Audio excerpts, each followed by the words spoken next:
Hello, dissidents. Welcome to our ongoing interview series. We are going to waste no time introducing our guest for today, who's running for president on the Green Party line, Dr. Jill Stein. Dr. Jill Stein, thanks so much for being here. Great to meet you. It's an honor. Thanks so much for the chance. Thank you. You're the first person who's ever said it's an honor to be on our show. I don't know. I have to push back. It's not an honor. It's not the an honor is ours. I'm sorry, but I believe in dissidence. I believe in dissent. So for me, it's an honor. Beautiful. So you recently got the endorsement of Abandon Harris. It's a largely Muslim organization. You're leading with Muslims in certain states. Now, one of the biggest challenges for third parties, given the way the system is rigged, is growth. Does the Green Party have any plans to build on that momentum within the Muslim community after Election Day? I'd say it's not just the Green Party, but I'd say it's definitely the Muslim community that I'm hearing from. And in the discussions leading up to the endorsement, there was a lot of concern about what's the larger game plan here. And is this a one-off?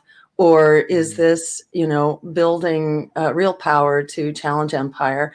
And, I've been really delighted and, encouraged and empowered to see how much overlap there is between the Muslim community and, Greens and lefties in general, because, the Muslim community has been on the receiving end of empire, both abroad, in terms of the war on Muslim people, and at home in terms of the war on civil liberties and dissent and the right to privacy and, the Patriot Act. And so there's just been an enormous,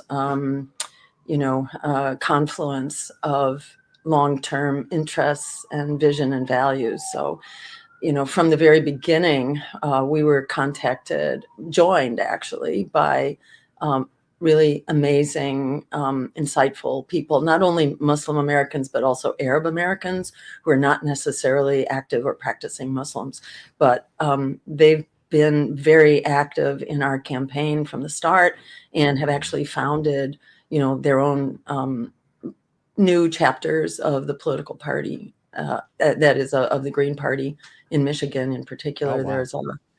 There is a new Dearborn chapter, for example, and it's really it's really very impressive to see how well organized, disciplined, and focused this community is. So it's very exciting. I don't want to overhype it, but it's been a very powerful convergence of visions and long-term intentions. So, there's been a little bit of discussion about what happens next. And a lot of that also really conforms to long-term Green Party strategy, which is to focus on local candidates and running races. And, the local is the global and the global is local, So if you have city council reps, they're not only doing the whole justice agenda, which is very much shared, by Muslim Americans, the social justice agenda, but also, you can adopt resolutions for divestment, or for, ceasefire resolutions and so on. So there's a lot that can be done, in beginning to power up the whole political movement, starting at the local level. Yeah, there's been an ongoing war on Arabs and Muslims, really since 9/11, especially with a lot of what you've talked about. And now, obviously, this past year, it's just been so in-your-face horrific that this must be different from any time you've ever run for president before, or any of the other Green campaigns you've been involved with. Just this influx of participation from people in places like Dearborn, who have got to be just so thrilled that there's somebody repping their existence. I hate to put it as largely as that, but it's true, unfortunately, on the national stage. So, what has been your reception specifically in Michigan, where you're polling extremely well amongst Arab and Muslim voters? It's been extremely emotional and rather wrenching to be sharing the experience and the concerns of this community. You know, a 7-year-old girl was stabbed in the neck. A 7-year-old Muslim girl was stabbed in the neck just randomly. You know, I presume maybe she was wearing a hijab or, you know, something was marking her, but she was stabbed by an elder white gentleman, I think, just like walking through the park. And this is not, you know, unusual, sad to say. So they are really experiencing, you know, enormous hostility and violence, you know, verbal and actual physical violence here. And yes, it is entirely unprecedented. This is my third run. And while we've had support from Muslim Americans or Arab Americans before, you know, Ralph Nader is Lebanese himself and had some, you know, rapport with the Arab American community. And the Greens have been recognized as friendly to Arab Americans because we've had a long-standing policy in favor of Palestinian rights, ending the occupation, ending the apartheid government in Israel. So that's been recognized actually for a long time, but it wasn't, you know, until, you know, this current crisis that, you know, and this election for the first time that we actually had whole organizations that are politically sophisticated. Now, I don't mean that the strategy has been sophisticated. The strategy is evolving rapidly, shall we say, of the Muslim American community. And they have played it safe, like most immigrant communities, basically seeking favor from power holders. You know, initially they were very much in the Republican camp. Then after 9/11, they were in the Democratic camp.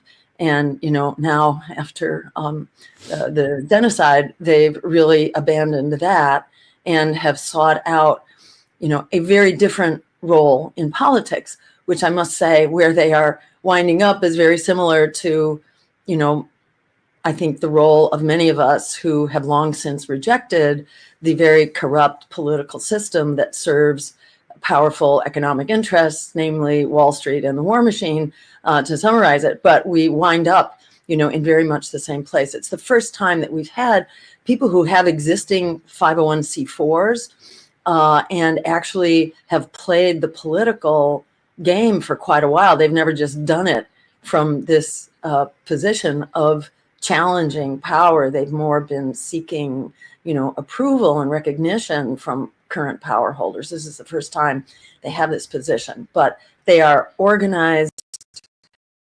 They have, you know, existing organizations. They understand about the limits and the rules regarding, you know, campaign finance and what an organization can spend money on, who it can host. You know, they're very mindful of the rules. And it's really incredible to be working with such a powerhouse of people who now really share a common vision and strategy with us. And let me also just say a word about their courage. It's just remarkable how abandoned Biden at the time, now abandoned Harris, you know, really stood up and took the heat from the beginning. Right. When virtually no one else did. They were ready to stand up and say, you know, we are voting against genocide and everyone should vote against genocide. And my understanding is that Abandon Biden was the initial real grassroots movement from within the Muslim community. One of the founders, Dr. Hassan, he himself was a political prisoner of the IDF and was tortured for having been, you know, he's an academic and he was doing research with students. He's US based, but he was in, I think, the West Bank, supporting you know, the demand for human rights, and, you know, was basically violently arrested and violently tortured, you know, confined in a dungeon with nothing but a little hole in the ground for a toilet, you know, without a place to sleep, and was regularly, you know, tortured and beaten up and, he and his fellow prisoners who were also part of this kind of human rights project resolved that if they made it out of there alive, that that they would not sit quietly and go quietly into this dark night. And so they are coming from the deepest experience of what empire is, and especially what the Israeli occupation and genocide is all about. So there's just enormous conviction and experience and deep commitment to human rights that inspires them to just stand up and take an incredibly courageous stand. So it's been so inspiring to work with them. Well, while we're on the topic of Abandon Harris, I just wanted to put this up on the screen here because this is a big liberal account here who tweeted this out. You did a joint event with Shama Sawant and I'm sorry, his full name is Hassan Abdel Salam. Sorry about that. Yes, who founded the Abandon Harris movement. Mm-hmm. And this got a lot of press. This got the liberals pretty triggered and riled up here because Shama puts it very bluntly, as Hassan does as well. So I'll play Shama's piece of video, and then I will play Hassan's, and then we'll get your take. Election has already started. Absentee ballots have been sent. We need to catch up rapidly. We need everyone here to get active. We need to be clear about what our goals are. We are not in a position to win the White House, but we do have a real opportunity to win something historic. We could deny Kamala Harris the state of Michigan.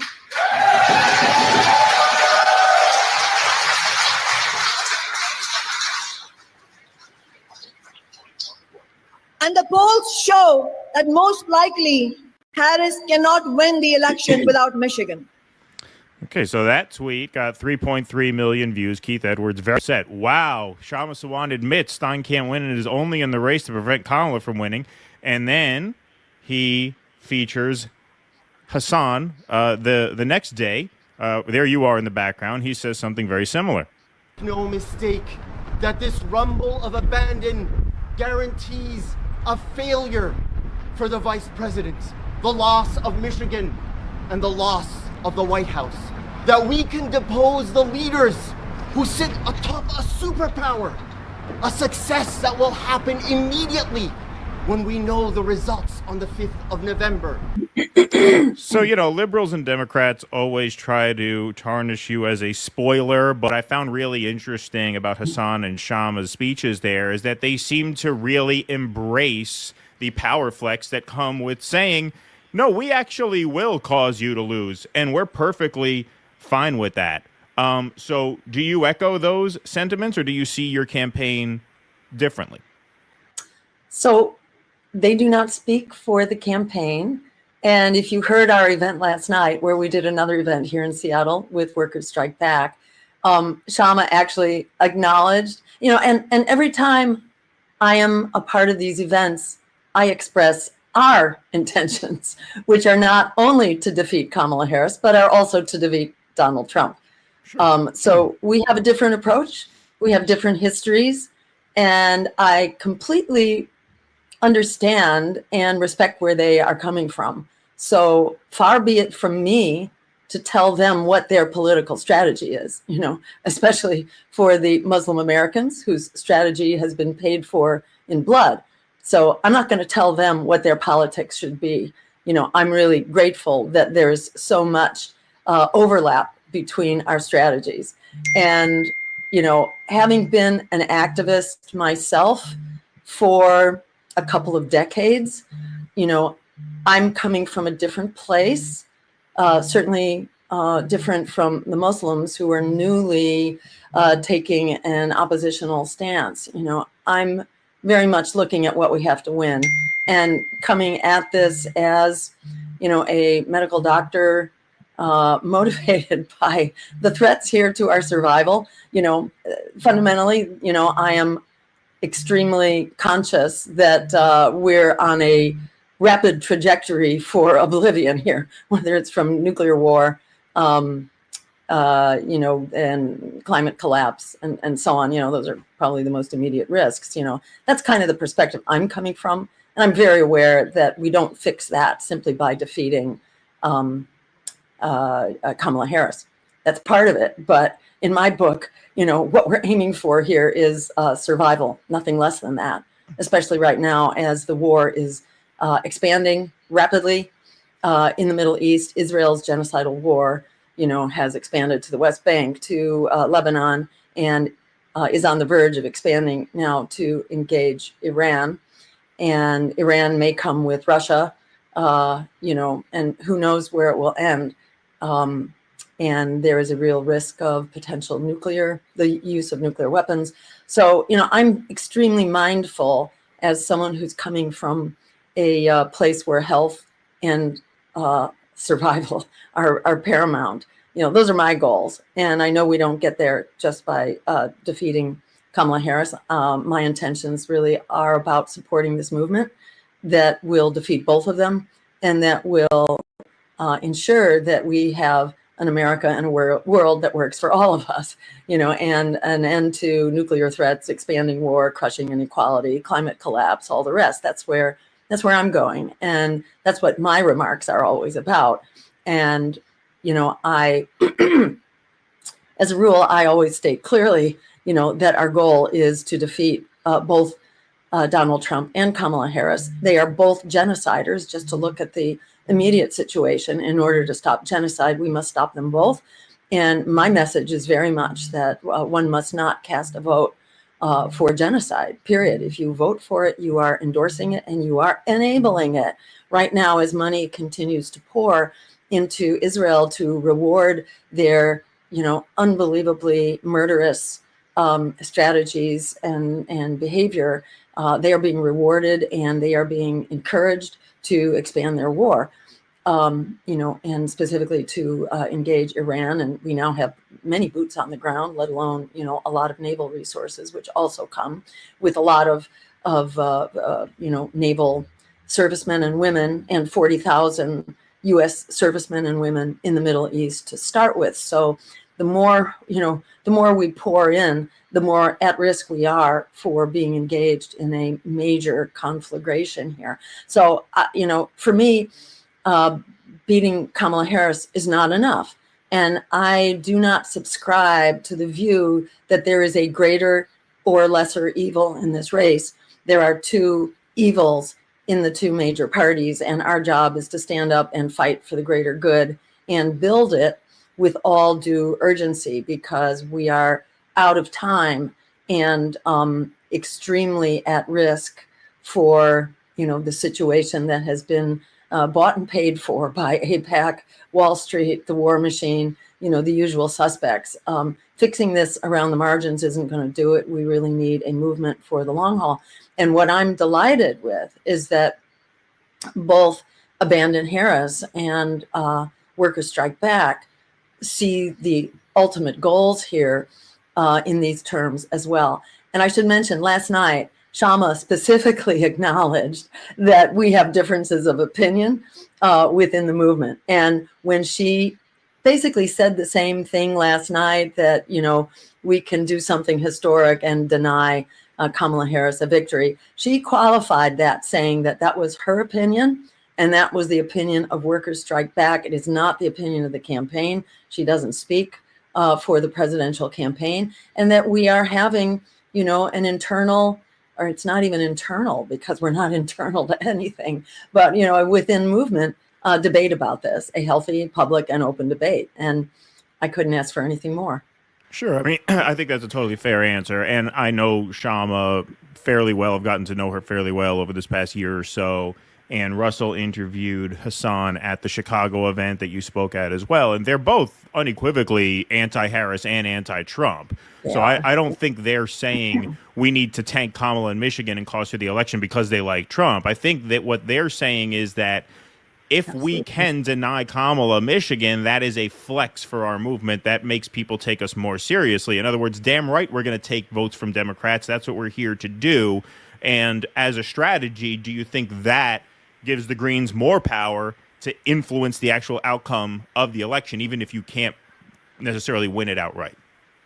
I think you can kind of wordsmith this into whichever strategy you want. You can say that we are taking votes away, or we are giving people a reason to come out and vote who otherwise won't, because that's certainly true of the Muslim community at this point. If we weren't in the race, they would not be voting. And the instructions, 130 highly respected imams wrote a letter in which they basically recommended that Muslims not vote for either party, for either major party, Right. and that they vote instead for a third party. And Right. most Muslims that I have talked to, at any rate, are consistent with that. And if we weren't in the race, they wouldn't have anybody to vote for. And that's what I hear from people over and over again. And I try to keep the focus on that fact, as opposed to playing into one critique or the other, because the Democrats are hungry for material to smear us with, and I'm not crazy about giving them, fodder for more smear. So I'm just not going to use the language that they want me to use in order to attack us most viciously. I'd rather just keep eyes on the prize here, on what we are doing, and acknowledge that, yes, in a democracy, what you're supposed to do is compete for votes. And it's extremely anti-democratic for the Democratic Party to suggest that they own those votes, whether people are voting or not voting. They don't own your vote. And it's up to voters to decide, who deserves their vote. And anyone who says that they are entitled to your vote, or is attempting to extort your vote out of fear, in my view, they do not deserve even consideration of your vote. So on many counts, I think, the Democrats and their strategy of extorting the vote, really do not deserve support in this election, period. All right. Even as Muslims are moving in your direction, a lot of self-identified progressives in our space and elsewhere, some of whom actually endorsed you, as soon as Kamala picked Tim Walz, all of a sudden, oh, Democrats are back, baby, and just flipped on a dime to Kamala Harris. Are they selling out? And a lot of these people went on and on about Gaza for a year, and a lot of them in our space very profitably so. And then all of a sudden, as soon as she picked Walz, it seemed to function as a fig leaf to go right back to the Democratic Party. How do you see that? Are these progressives selling out the Palestinians for promises of socially progressive domestic policies? Yes, and even what they're selling out for is a very mixed bag, because Walz is also criticized for supporting the assault on line 3 and the indigenous, water protectors who were fighting the pipeline, and he basically stood aside and gave a thumbs up to the attack on their right to defend, their water and their historic land and so on. And he was also quick to call out the National Guard against the protesters in the George Floyd protests, as opposed to seeking other ways to calm the protests. So he is a big Israel supporter, a Zionist himself. So, it's a very, even his domestic policies, the family and medical leave, I don't recall the other things, but they're not exactly slam dunks. And is that, does that outweigh everything else? Does that outweigh genocide? I don't know how it does. I mean, to me, it's extremely insincere and just not believable at all. And I think represents a very thin commitment to, the movement to stop the genocide in the first place, that people could flip that quickly. But, in my view, it's still not over because it's a moving target right now. And, Israel was recently exposed for a strategy of shooting children in the head, a strategy now in northern Gaza where it's basically get out or die. Either you will be treated as a terrorist with expected consequences, or you will be starved to death. They fire now on UN peacekeepers. They're actually firing on and wounding seriously UN peacekeepers. It's like the depths of their depravity, not to mention, weaponizing personal communication devices in Lebanon and turning them into, personal explosive devices, which changes forever, I think, our sense of safety and security now, carrying even our cell phones around, what Israel is doing, and now basically extending their genocidal tactics, saturation bombing again, carpet bombing in Lebanon, dropping 80 of these bunker buster bombs, even one of which is really prohibited, should never, ever be used in population centers. And they drop 80 of them, in one fell swoop. It's just mind-boggling, the depths of the murderous depravity of the Netanyahu government and the IDF. 1,000 IDF soldiers are now charged with war crimes. They're not officially charged, but the request has been made to I think it's the International Criminal Court, I believe it's the ICC, made by a nonprofit named for the 6-year-old who was shot 350 times, for the offense of, sitting in a car with her dead parents. She had to be shot 350 times and murdered. Yep. Yeah. So at any rate, the nonprofit that was named in her memory has compiled a report now of 1,000 IDF soldiers basically committing war crimes and singing and dancing and shamelessly publicizing those war crimes, which now have specific records, on social media and through other means. So, this is who we're dealing with here. And I hope this is not lost on the people who are supporting Kamala Harris. This is what she is supporting. This is what she has vowed to defend. This is what she and Joe Biden continue to fund, and have now just sent an additional 100 troops on the ground, along with special missile defense technology. This is what our country is going to the mat for, using our tax dollars with, in our name. This is like the opposite of everything that we're supposed to stand for in our most basic, human rights and human values. This is just an unbelievable insult to the American people. And those who are voting for it are giving it a pass and enabling it. So given that the war is on the verge of expanding very dangerously and massively, I don't think it's over. And we could see a really dangerous expansion of the war.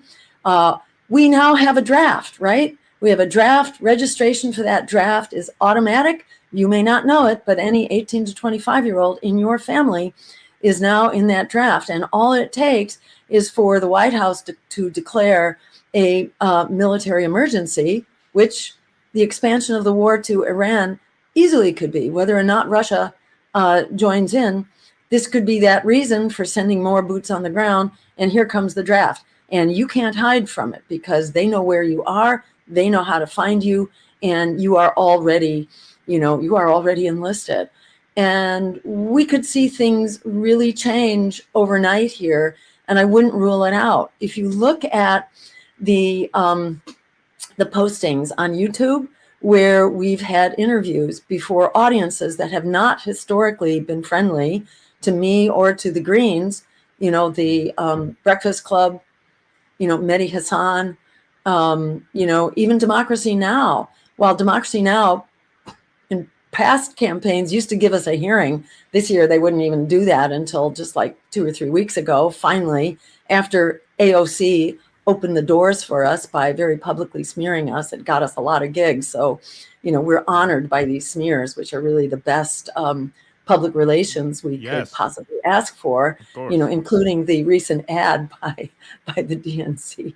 This stuff is so ridiculous. It's just the same old smears, recycled now for 12 years, since our very first presidential campaign. So there's nothing new going on here.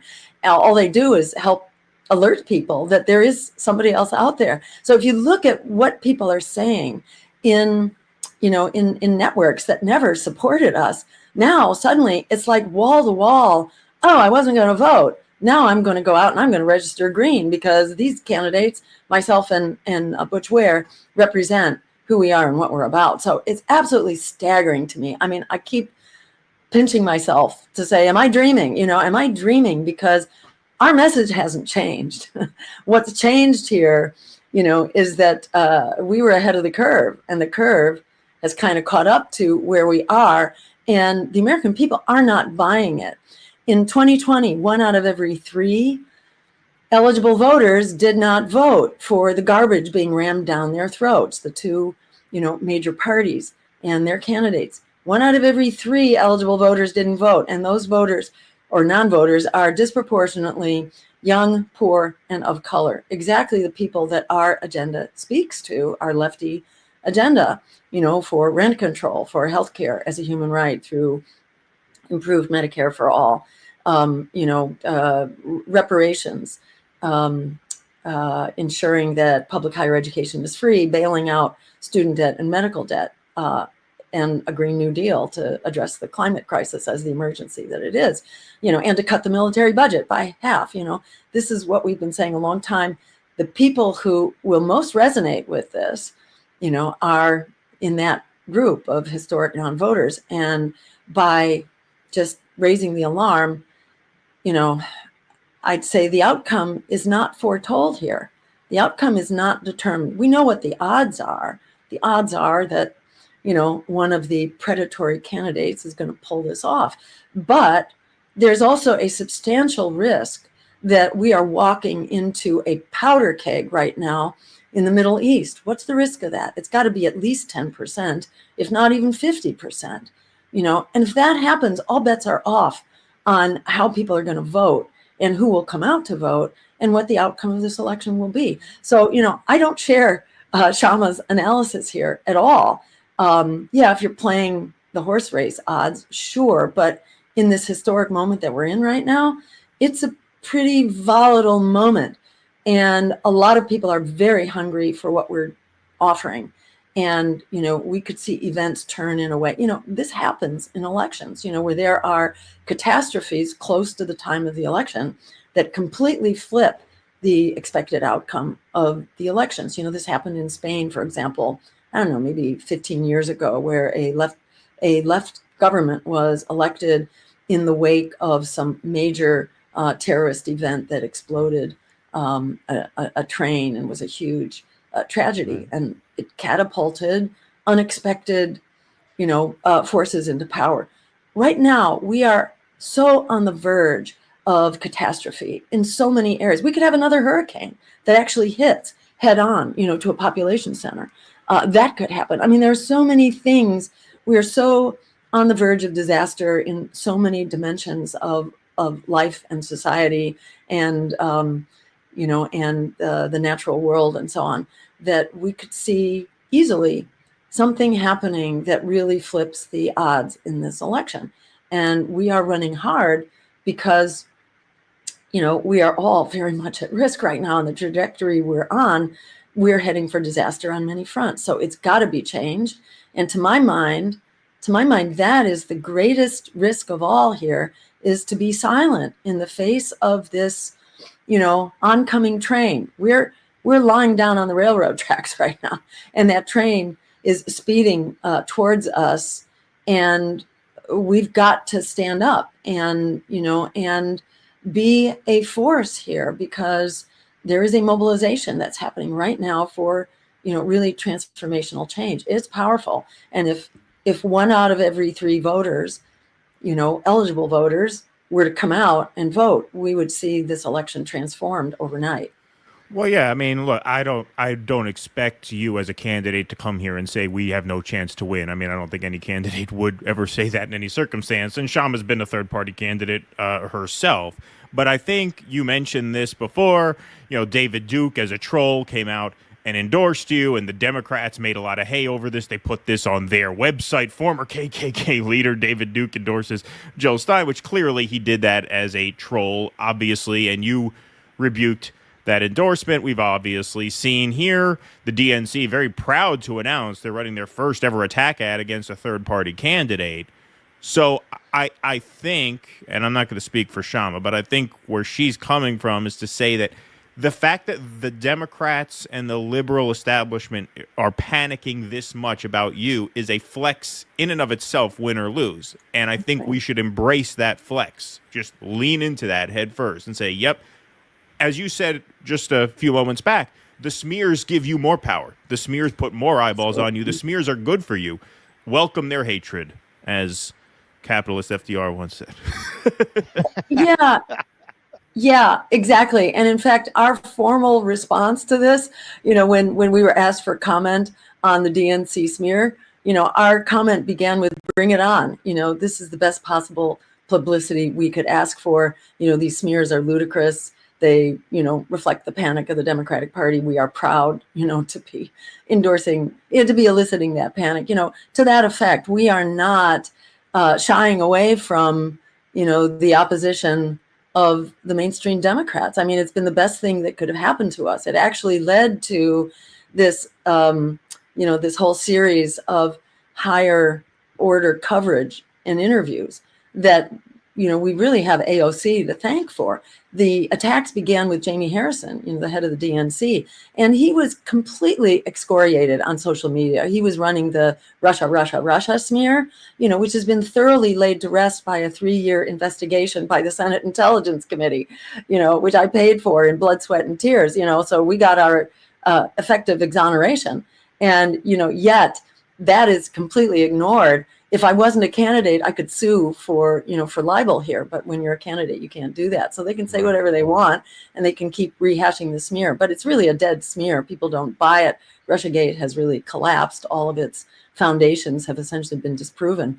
But they still use it. So it was Jamie Harrison running that smear that first opened the floodgates. And when he fell flat on his face and was completely thrown into the mud on social media for this, then AOC came out with her really mind-boggling, incredible, haughty, condescending, patronizing lecture about how to be a independent candidate, which she clearly knows nothing about, because the Working Families Party is not a third party. It's a second ballot line for Democrats, is what that is. So they are not subject to the smear campaigns and fear campaigns, the slings and arrows of Democrats who, way more than Republicans. It's the Democrats who shut down democracy in advance of the election.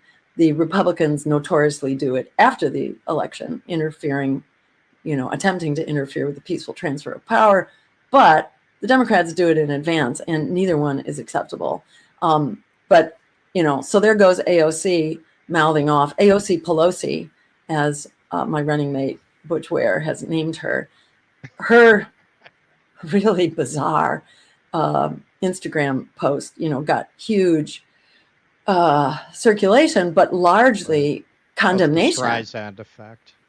Yeah, really incredible. So that, and then, Mehdi Hassan and a whole series of others, but it was AOC who really opened the doors to much broader coverage for us, which was really terrific. And then we have seen over and over again, when these interviews go up on YouTube, the response to them is overwhelmingly to condemn the Democrats. And it's not like the Democrats' strategy is new here. What's new is that people are not buying the bullshit anymore. It's really quite remarkable to see. Okay, so you mentioned Mehdi Hassan. So you recently had a dust up with him. Part of it, this was kind of the end of it. We can win if the anti-war majority vote for an anti-war candidate. If you think it's the media's job to prevent that from happening, just be honest about that. While we're being honest, can you explain how voting for a candidate who's committing genocide will stop the genocide? Now, he responded to you, I'll answer your question when you answer mine. For the third time, how does voting for you at 2% in the polls with your own proxies admitting you can't win stop the genocide? Walk me through how the genocide stops once someone votes for you in the polling booth in November. So what would your response to that be? I'm sorry, Mehdi Hassan, if you don't understand how grassroots politics works. Listen to Frederick Douglass, who said, power concedes nothing without a demand. Never has, never will. If we're not making that demand, you can be sure that the ceasefire and the end of the genocide is not going to happen. Okay? So as a baseline, we have to be heard demanding that it stop and that there be consequences for committing that genocide. That is where grassroots democracy begins. And if you don't begin there, forget the rest. I don't think Mehdi Hassan exactly understands grassroots politics. You know, he's been a talking head for the DNC on MSNBC, and I think that's kind of the extent of his political understanding. I've tried explaining this to him, you know, on his show where he just promptly cut me off. He's not really capable of having, yeah, that's what he does. He is not a journalist. He is really a talking head and an attack dog for the DNC. Still, in spite of having been fired by their mouthpiece, I think he continues to audition for another job in that capacity. It's unfortunate. And I think he's really getting his just desserts from his constituency, because once the whole interview went up, not just the clips that he wanted to share, once the whole interview went up, which went up quite quietly, and people began to discover it, he's being absolutely raked over the coals, and many people are resigning, you know, from his subscription, you know, which they had, you know, supported in good faith, but he has absolutely proven that he does not deserve support. He is not a good faith journalist. He is an attack dog, like, you know, so many that he criticizes. Well, this is what's really frustrating about him. And, you know, Russ mentioned some other, you know, progressive sort of podcaster types in this space. You know, when you have a space of people who now all of a sudden are prioritizing the Palestinian people for the first time ever, because part of how this got to this place is because this issue has been so overlooked for so long. And to me, it's just offensive to see, okay, after a year of genocide where you finally take a step outside of the duopoly, okay, we are going to organize for something better. As Russ said earlier, Tim Walz comes around with his free marijuana and his free school lunch. Oh, we'll take that. And then they come at you with, well, Trump will be worse. What's life under Trump? What's life under Netanyahu for the people in Gaza right now? If they can live under Benjamin Netanyahu, you can live under Trump. Right? I mean, that's the way I feel about it. Like the reversion to lesser evilism in this context doesn't even hold. It really doesn't. I mean, because who's more at risk? Whether it's Harris or Trump, you know, it's Muslim Americans, you know, who are most at risk here. You know, when people talk about the consequences of Trump, you know, and all the, you know, all the fears that are circulating about him right now, which he's certainly trying to amp up, you know, those all converge on Muslim Americans. And it's them who's saying, you know, that we've got to stand up here and, you know, preserve human rights, because what happens in Gaza doesn't stay in Gaza. This is about, you know, the systematic torture and murder of children on an industrial scale. This is about the destruction of human rights and the destruction of international law. We ourselves are at peril here right now, because we are not going to be top dog forever. In fact, we're not top dog right now. And China and, you know, the global South is more powerful financially. And, you know, you put China and Russia together, you know, they got more nukes than we do, for one thing. You know, so we don't want to be nuking this out with each other. You know, we need to be elevating international law right now and diplomacy as a means of settling our disputes. And we're in the process right now of dismantling that whole body of international law. So even if your interest is strictly confined to our own self-interest as Americans, this is unbelievably dangerous. But, for those who are kind of doing a 180 here, and who are not standing up with the courage of their convictions, I don't want to be too critical at the moment, because I think there is a significant chance that there are going to be developments that will flip them back. And, I think it's really important to have honest dialogue about this. And all the reasons that prompted those initial endorsements have not gone away. And, I think it's really important for people to just continue that dialogue and for us to keep the heat on about why people just absolutely cannot endorse this genocide. All right. I know there's not a lot of fun to be had in these dark times. But to close out with you, I mentioned to you in Chicago that your candidacy was a plot point in American Horror Story. I grabbed a couple of clips of that, and I just want to get your reaction. You want to know who to get mad at for this? Jill Stein. But Jill Stein? Come on, you can't blame me. She didn't campaign enough in the battleground state. So what is it like seeing yourself discussed in that way on a popular horror TV show, no less? Well, this is the first I've seen of it, actually, to tell you the truth. I have long learned to just keep my eyes on the prize.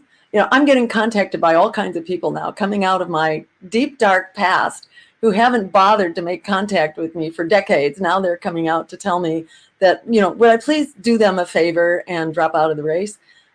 I don't find that persuasive at all. And, I don't spend a lot of time thinking about it. I spend much more time thinking about the next hurricane that's going to have a direct hit, or the Colorado River, which is in the process of drying up right now, which will deprive the whole California agriculture system of irrigation, and there go half the fruits and vegetables for the country. I spend a lot more time, actually right now, thinking about an imminent exchange of nuclear weapons and how are we going to survive that. That's really where I am focused right now, not on the people who are victims of the propaganda of the war machine. And I regard the people who are making these fervent pleas, basically manifesting the Trump derangement syndrome. I don't really try to persuade them otherwise. I really just don't even engage because they're usually pretty dug in. I'm much more concerned actually about those 1 out of every 3 eligible voters who would be voting to overthrow empire and oligarchy and growing fascism. They would be voting against it if we can reach them. So I just want to urge everybody of a like mind to go to jillstein2024.com, because this is all about turning the crank on the engine of grassroots campaigning and grassroots democracy. And if you sign up on the volunteer page, we will get back to you with resources and support to flyer, table, door knock, phone bank with scripts, lists, etc. We can be a grassroots army that comes out of left field, and they'll never know it because they're not polling, non-traditional voters in any event, which is why I also don't worry too much about the polls and don't spend a lot of time looking at them, because our goals are pretty much outside of that universe of what's being polled. I was persuaded to do this work, to enter the world of politics, over 20 years ago, when I really became convinced that there was no other option. We had to fight power here, that asking nicely, organizing, assembling compelling arguments for legislation that will then have one word switched out after you've worked on it for 5 years. One word will be switched, and your issue is thrown to the dogs. When the Democrats repealed campaign finance reform, which we passed in my home state in Massachusetts, in progressive Democratic Massachusetts, the legislature would not touch, cleaning up the corrupt campaign finance system. We passed it as a referendum by a 2-to-1 margin. And then the Democrats in the legislature repealed it on a voice vote. That told me way back in approximately the year 2000 that the Democrats are beyond redemption. They are wholly captured. They are a corporate subsidiary of Wall Street and the war machine. They're not coming back. And unfortunately, 2 decades and more have only proved that conclusion right. So, I'm, what shall I say? Once you have seen the disaster that we are heading towards, whether you're looking at the nuclear, Armageddon, or, endless war and its costs to working people in this economy, the assault on our democracy, just the struggle to survive of working people in this country. Once you have seen it, you can't unsee it. And once you have seen how we can solve this with a strong movement, you can't unsee that either. As part of this first race that I was tricked into running in the year 2002, when I ran for governor in Massachusetts against Mitt Romney, we fought our way into a televised debate, believe it or not, because so many people were screaming even back then for another choice. In that debate, which took place in a studio, no live audience, I ran through my usual Green Party agenda, which is pretty much what it is right now, and it went over like a lead balloon inside that studio. No one was interested. Healthcare is a human right, single payer, it was called at the time. No one was interested, and the other candidates did not even bother to rebut it. I walked out of that debate feeling like we had failed.